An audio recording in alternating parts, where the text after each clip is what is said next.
Hello, everyone. This is Thomas Pepin, NHL Talk. I'm Thomas Pepin, and let's talk about the NHL.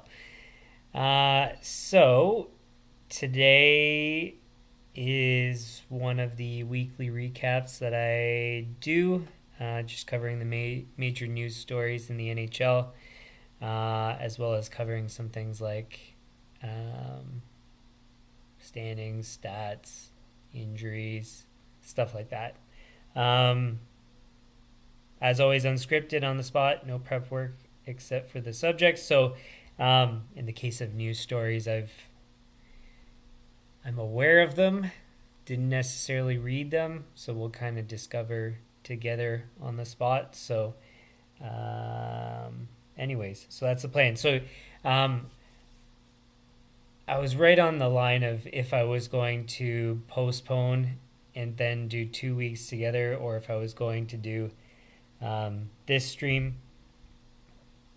Partially, I decided to do this stream because next Friday I have a boatload of work to do. So if I tried to do this, it would be extremely difficult. And I'm just going to cross my fingers that no major news happens in the coming week so that I have to do a stream, because I will if I have to, but I would guess that it's unlikely, but you never know. So anyways, so that's it. Let's get to it, and just give me a sec to get things ready to share. So that should be good now.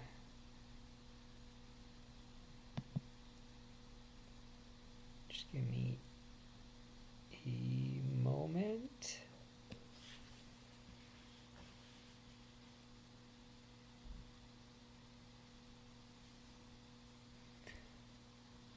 Cool. Okay. So I do cover injuries in the injury portion, but whenever I see something where somebody's out for the season, or I guess maybe I would mention if it's like one of the star players in the NHL. So you'll see an example in a couple minutes.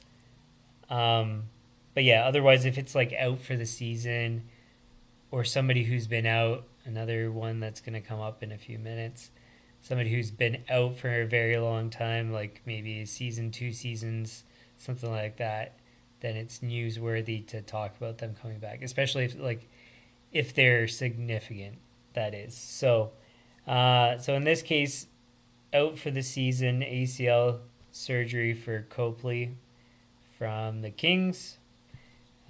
Not really anything to say beyond that. Not a critical player to the team, I would argue, but still relevant, that's for sure. Next up, this one, actually I should pull this up.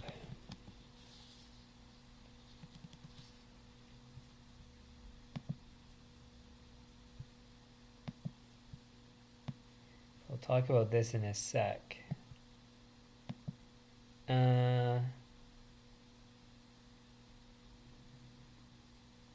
You know what?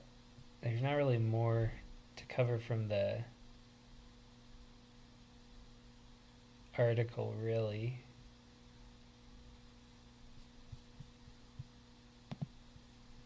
So let's just get to the contract here. So Nylander signs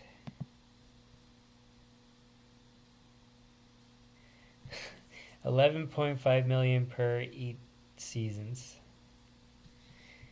So already I dislike it. I've explained this last season when I did my whole series on making the perfect roster, which basically was like putting together a management strategy for NHL GMs. And anyways, spending this much money on one player should only be a very rare case, and it would have to be like a star player, like top in the league kind of player. And Nylander is good, but I wouldn't put him in that category, that's for sure. Matthews, yes, obviously. So that's the kind of thing I'm talking about. So anyway, so that's the contract. And if you so if you take a look, so moving into next season, incorporating that contract, you now lose the ability to sign somebody equivalent to Bertuzzi and Domi.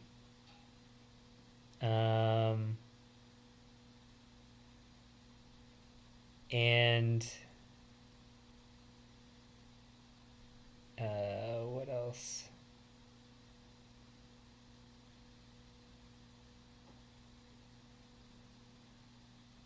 So the difference is 5 million. Anyways. So sorry, you could sign Bertuzzi, but you couldn't sign Domi, and you can't sign any depth players, which is impossible. So you need to have basically, well, in this case, 800,000 a piece, more or less, and then the Domi contracts, like, so whatever that is, 24 plus 3. So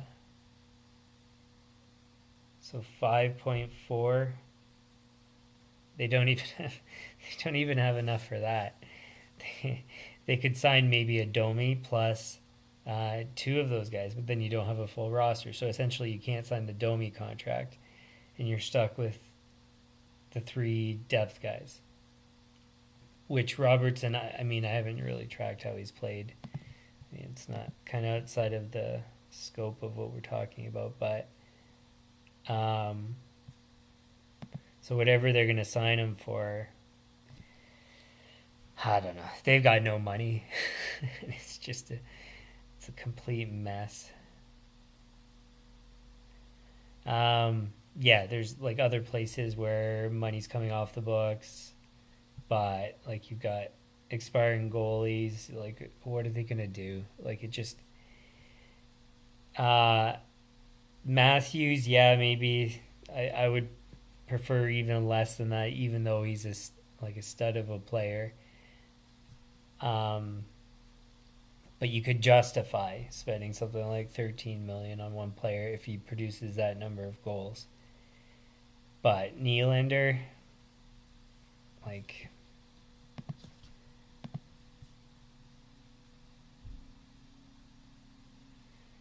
maybe he's on pace for another 40-goal season. 30 goals, point per game kind of player. Point per game in the playoffs, which is pretty rare. But still, yeah, 11 million, no way. Like, or 11.5. Then you have Tavares and Marner. 4 players, 10 million apiece, over 10 million apiece. What a wreck. So, like, you can't win championships spending all your money on 4 players. It's ridiculous. So anyways,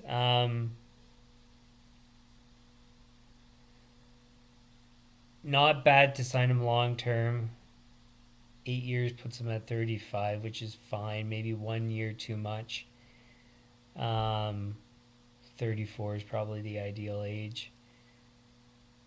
It's just that cap hit, it's just no good. The team's they're gonna run into the exact. They're setting themselves up to have cap difficulties forever. Like, at the very least, this season and the next season. After that, who knows what they're gonna do with the Tavares and Marner, but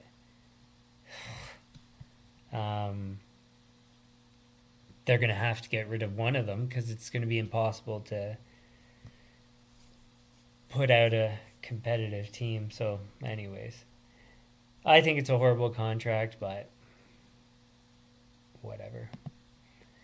Okay, so this is another big reason why. So that, the one news piece that I just mentioned about the contract there, this is the other big one. So,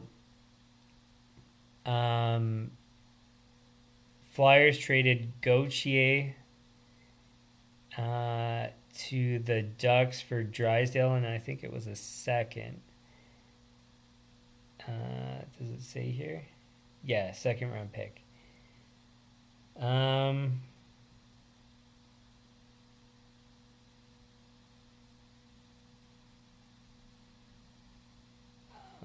Blah, blah, blah. Oh, excuse me. So anyways, so Gauthier didn't want to sign with the team is the gist of the story, which if you follow the NHL, you probably know that already. And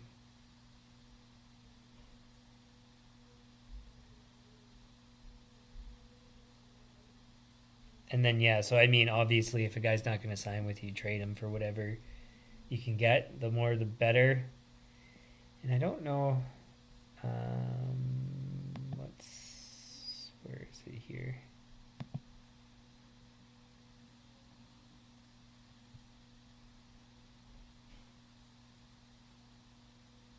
Yeah, that's the only trade really to touch on anyways. You can see the one at the top there. So this is something we would cover later usually, but I'm just going to move this all the way to the front. We'll just not do it at the spot it usually would be. So just wanted to take a look at Drysdale's stats. 2.3 million. 2 years remaining after this season. It is a 3-year contract, which is pretty inexpensive. So 21-22, 32 points in 81 games is very good for that cap hit for sure. 5 points in 10 games with the Ducks. I don't know, maybe was he injured or something?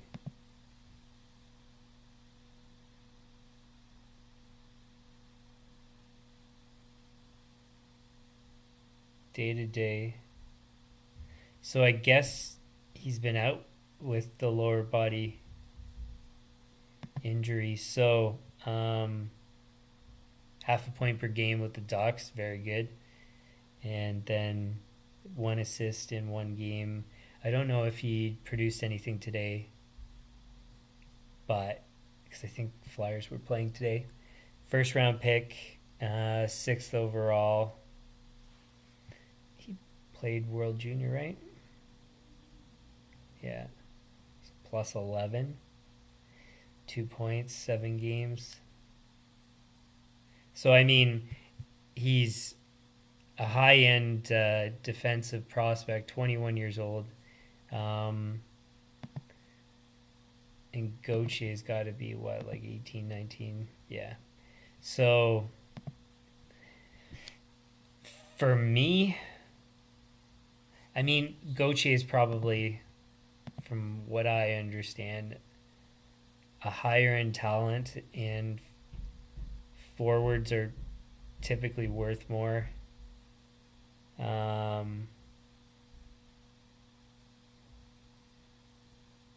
Over a point per game in college, 12 points in 7 games in the juniors this year. 10 and 7 the previous year. So, I mean, really high-end talent, decent size and stuff. So, I mean, obviously, like, I don't know that much about him because I don't scout. So, yeah, so I would argue, obviously, Anaheim probably wins the trade. If he didn't want to sign in Philly, like, I know there's rumors about a whole bunch of stuff, and I don't get into rumors, but the gist is it means that to some degree, like you've got to have a really good, like maybe like a personal reason to not sign with a team. Whereas if it's just you don't want to sign with a team, what I was getting at is it would indicate that you're probably a problem player. Um, like you'll create problems, you'll be difficult to sign, you'll ask for too much money, you'll pout if you don't get your ice time, stuff like that. Like I don't know if it's the case for him. I don't know what would happen, but um, it's not a good sign. And again, we don't know enough about like if there's good uh, reasons for him not wanting to play in Philly, but um, where did he grow up? Does it tell us?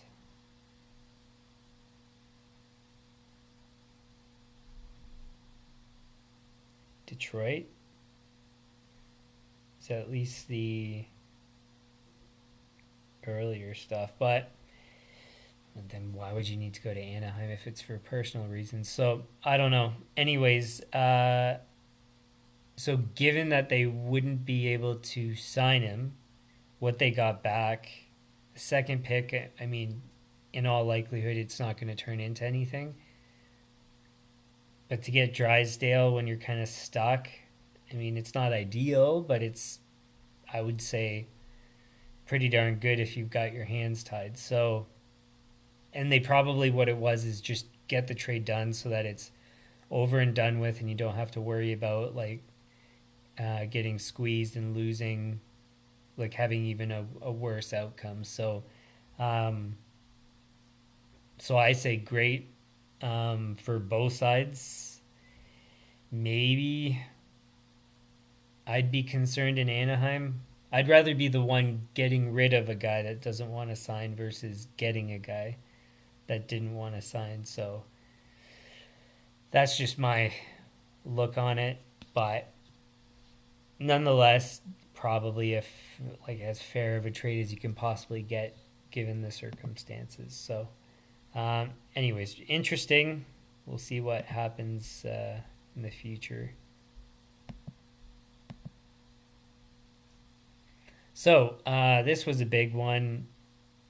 Bedard basically ran into, I think it was Brendan Smith, if I'm not mistaken. Does it tell us? Yeah. Yeah, he was reaching and it was basically it perfectly lined up for him to get hurt. And then, yeah, what was it? Fractured jaw, I believe. Yeah, fractured jaw, and he's having surgery. So he's going to miss 6 to 8 weeks. And so I might not. So because it's Bedard, it's why because I kind of have, not that I really take a big part of my stream to talk about it, but I have my Bedard watch just to say where he's sitting for points and stuff. But so it's more significant. And but yeah, for me the big thing was because he's going to miss the All-Star game, and that kind of sucks for him, for fans wanting to watch, all that kind of stuff. So it's too bad.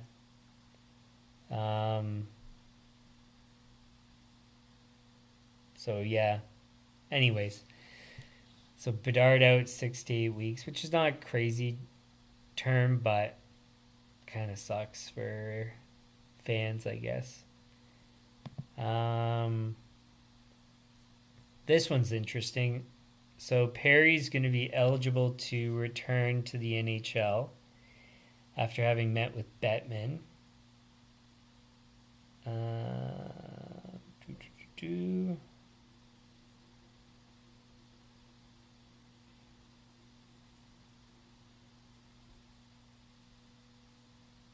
Doesn't say anything else, but there was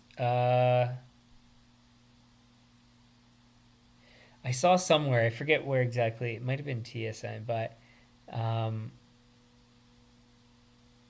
forget the phrasing, but basically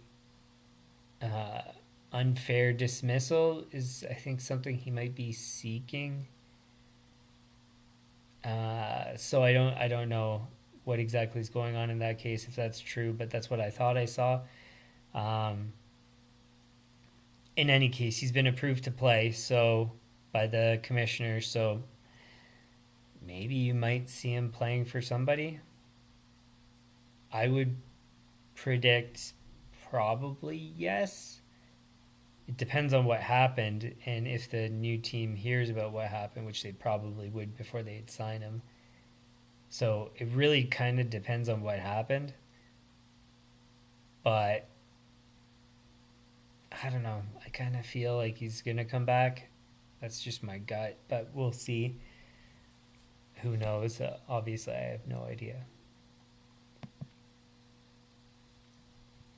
So this one's interesting. So Landeskog has been out since he won the Stanley Cup in 2022. So it says he tried to play but had setbacks.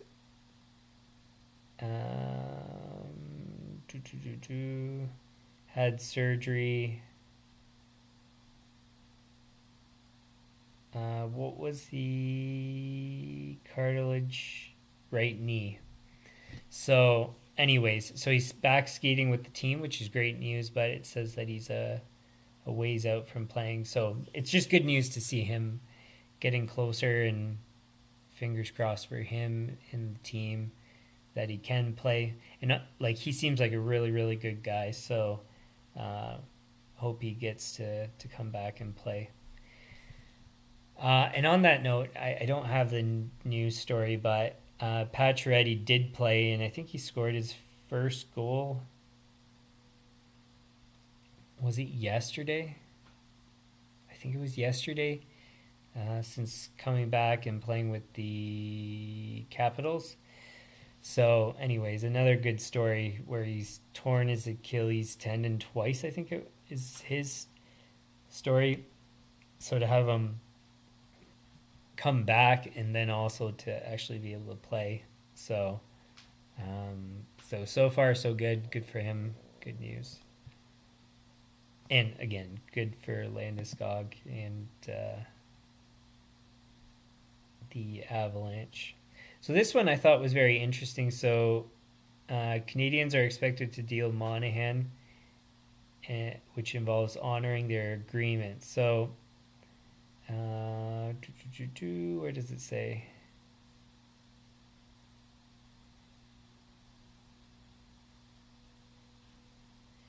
So here it is. So Drager reports the Canadiens and Monahan agreed when he re-signed in the offseason that he would be dealt to contender once the deadline drew nearer, closer. So I just thought that was neat that he signed under, so given an agreement that he will get traded to a contender. It's an interesting negotiation and agreement, and they better be able to honor it. Where, I mean, it might. The problem about this surfacing is that knowing that they have to trade him, basically, they could only turn out getting like a seventh for him or something. So it's never good to tell people. I mean, it's good for people to know that he's available so they can offer to get him, but yeah, it kind of ties your hands. You have to do something so then the other side has the advantage for negotiating. So I don't know. But it's just an interesting news piece. I guess theoretically this is a rumor, but honestly, from Drager, I would guess that it's probably pretty reliable. So anyways, so that's that. So this contract's below my threshold. Usually I'd only talk if it's 5 million or above. It's just shy 4.5 per season for 2 years for Foligno with the Blackhawks. So I guess he's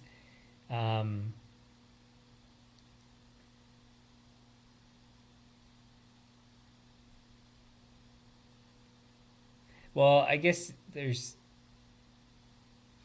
a lot of good comments here. I won't read them all, but basically just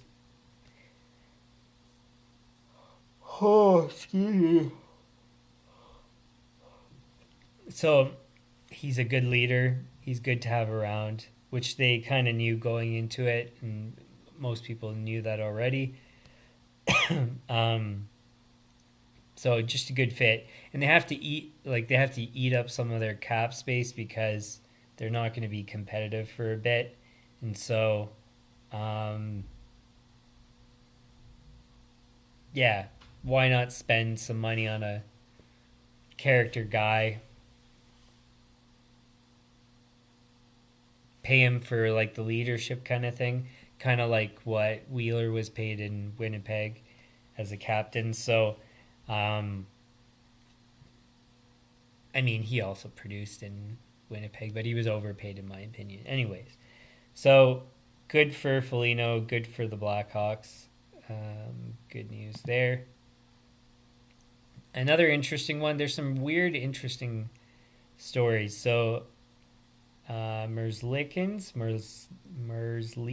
I forget how it's pronounced, but anyways, he's currently sitting as the third goalie for the team, and he hasn't technically asked for a trade, and it seems apparently like there's an agreement that it says it here, he and the team have agreed that a new scenario is needed. So basically that means that they both agree that he should be traded. It's just a question of finding a suitor. So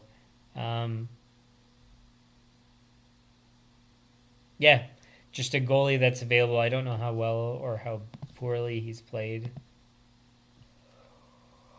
I'm tired.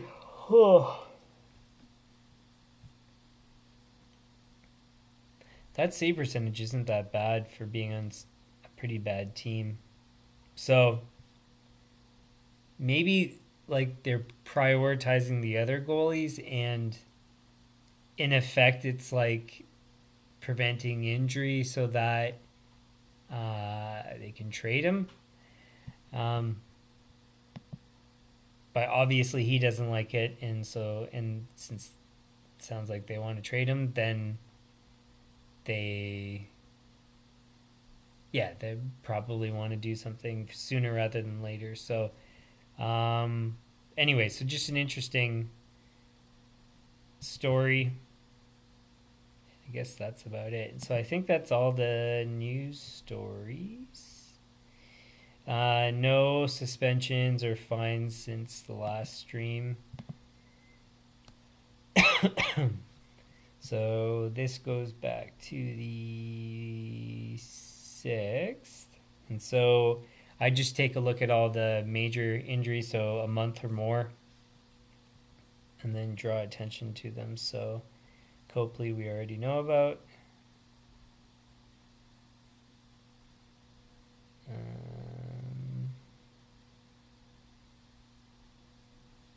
Bedard we know about.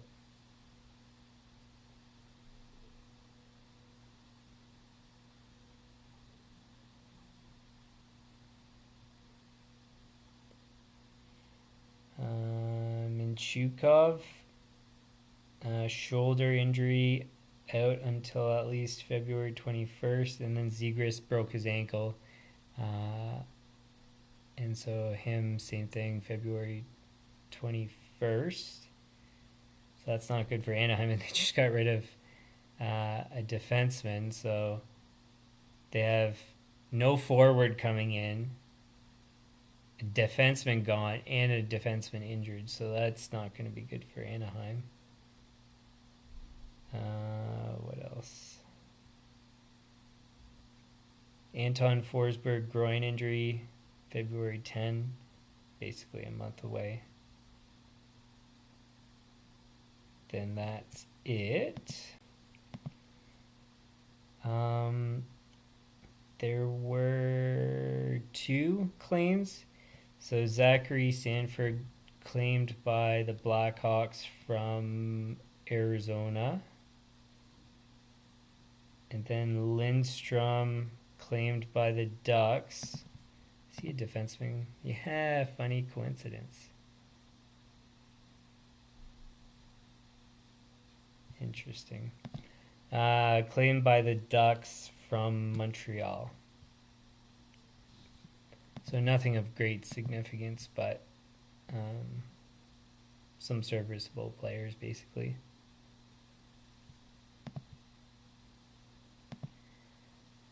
Or depth, whatever you want to call it. There were a couple signings. Oh, man. Nathan Walker was the only other one. Small contract, not much to talk about there. Any lopsided scores to make note of since the 6th? 8-4 Panthers over Avalanche. That's pretty big.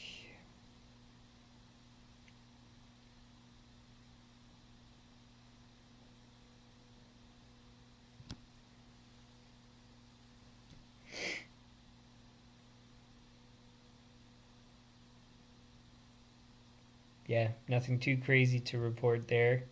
Then, hey, Iron Flurry, I just saw you send the message there. Thanks for tuning in. Now we take a look at my predictions versus the current standings. So last time we checked, I was doing quite well. I think I was like 14 for 16 or something like that on playoff spots. So we'll have a look at how I'm doing a week later. So starting with the Atlantic Division, I have Leafs, Bruins, Panthers, and currently it's Bruins, Panthers, Leafs. So pretty darn close. Obviously not in the right order, but pretty accurate for the leading teams. I have Lightning 8th, and I think at the moment that is actually correct.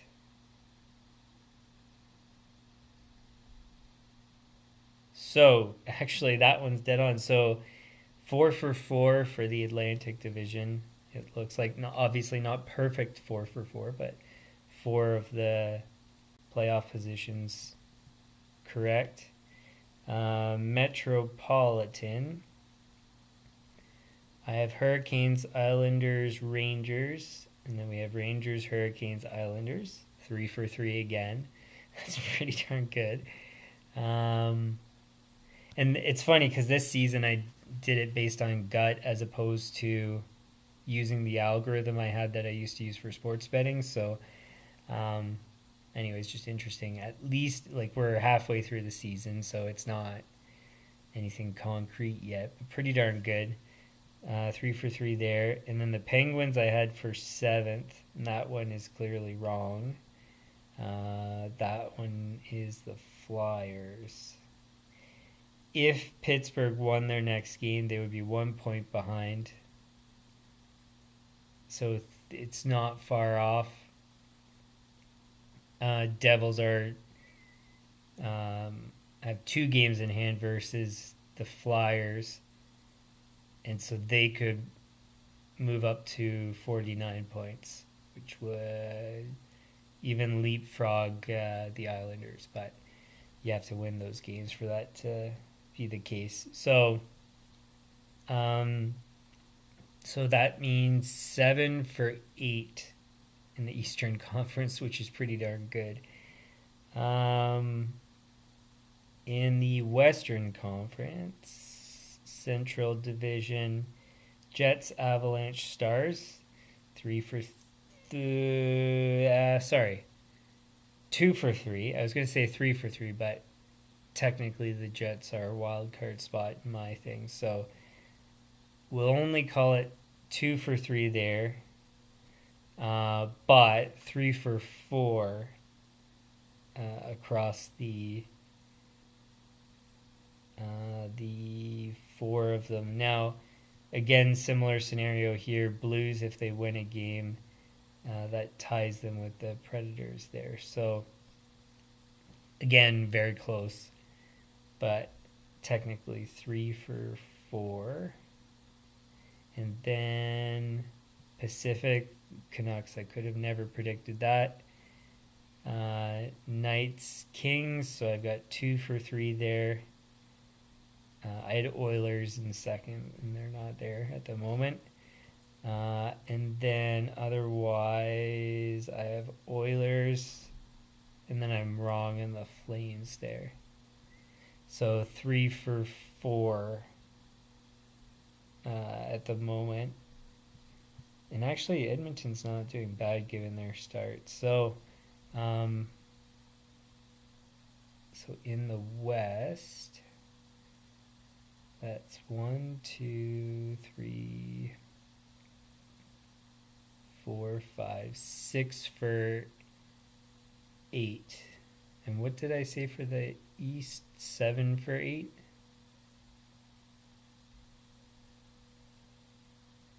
So 13 for 16. So I think that's actually what I had last week too, 13 for 16. So pretty darn good. Not far off at all. So I'm happy with those predictions.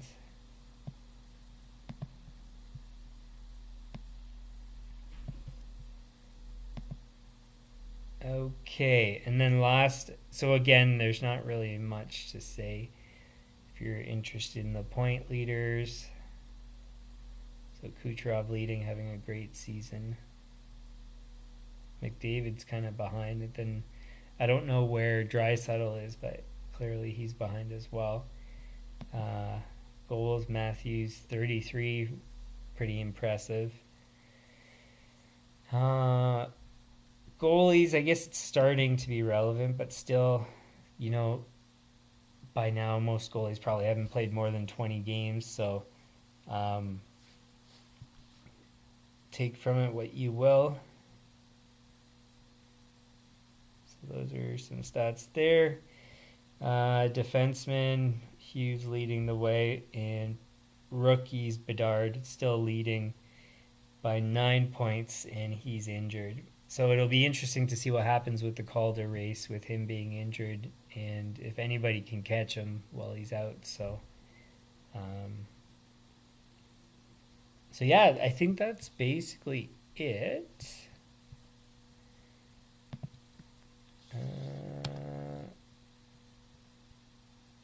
So yeah, we'll call it a stream. So if you like the stream, hit the like button, share with your friends, subscribe, turn on notifications. The channel homepage has upcoming streams on regular NHL content. So it's going to be next Friday. Well, so I already anticipate that I won't be able to do the stream. So it'll depend. If there's a whole bunch of news stories, I have to, because that's kind of my rule. But I'm pretty busy right now, so I'd rather avoid the stream if I could. So unless there's like a whole bunch of really big news, you can anticipate that I'm going to move next week's stream to the following Friday and then put those 2 weeks together.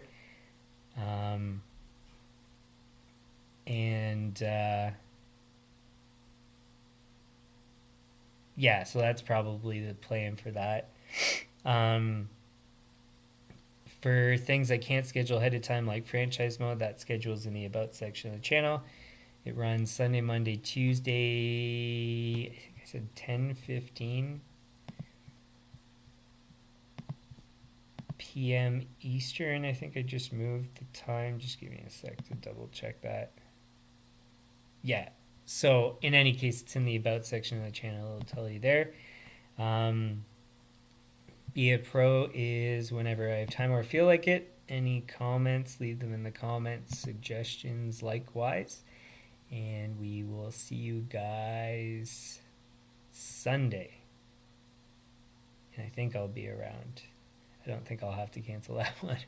I've had to cancel a few because super busy with work right now. But anyways, so yeah, Sunday for franchise mode. NHL 23, of course. So thanks for tuning in, and we'll see you guys then. Okay, bye.